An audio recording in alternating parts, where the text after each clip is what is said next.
السلام عليكم ورحمة الله وبركاته. نحمده ونصلي على رسوله الكريم. أما بعد فأعوذ بالله من الشيطان الرجيم. بسم الله الرحمن الرحيم.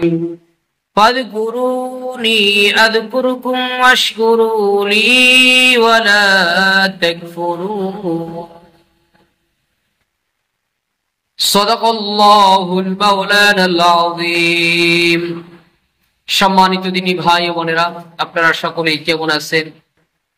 আশা করি আল্লাহ সুবহানাহু ওয়া তাআলার রহমতে সকলেই ভালো আছে।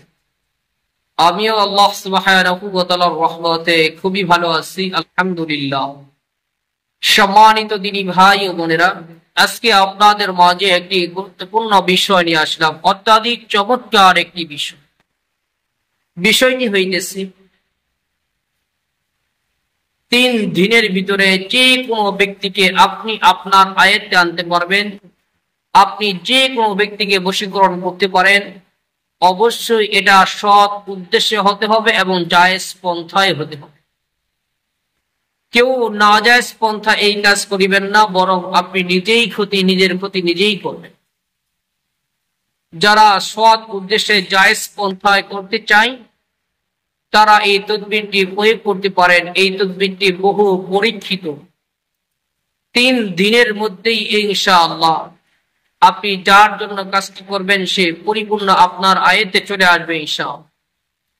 এই আমলটি বিশেষ করে স্বামী স্ত্রীর জন্য খুবই কার্যকারী এবং পরীক্ষিত, এবং এই তদবিরটি আপনারা জায়েজ সম্পর্ক করার জন্য আপনারা প্রয়োগ করতে পারেন।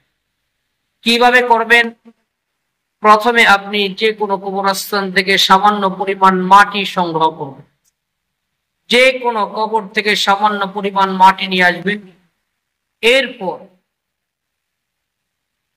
মাগরিবের নামাজের আগে আসর নামাজের পরে, অর্থাৎ আসর থেকে মাগরিব পর্যন্ত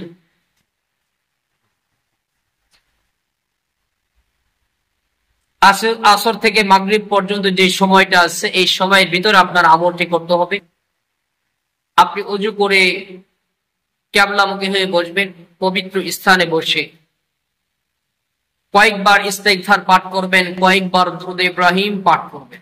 এরপর কোরআনে কারীমের মধ্যে অন্যতম দামি একটি সূরা, যে সূরাটি আমাদের প্রত্যেকের মুখস্থ, সূরাতুল ইখলাস, কুল হুয়াল্লাহু আহাদ। এই সূরাটি প্রত্যেকবার শুরুতে বিসমিল্লাহির রহমানির রহিম পাঠ করবেন, এরপর সূরা ইখলাস পড়বেন, এইভাবে 200 বার।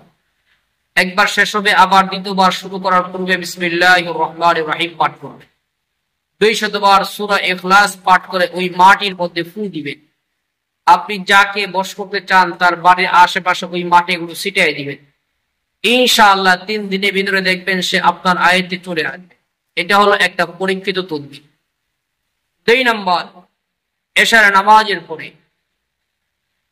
নামাজের পরে পবিত্র বিছানায় বসে কারোর সাথে কোনো কথা না বলে সূরা কাউসার কয়েকবার ইস্তিগফার এবং দুরূদ ইব্রাহিম পাঠ করে সূরা কাউসার 1000 বার পাঠ করবেন।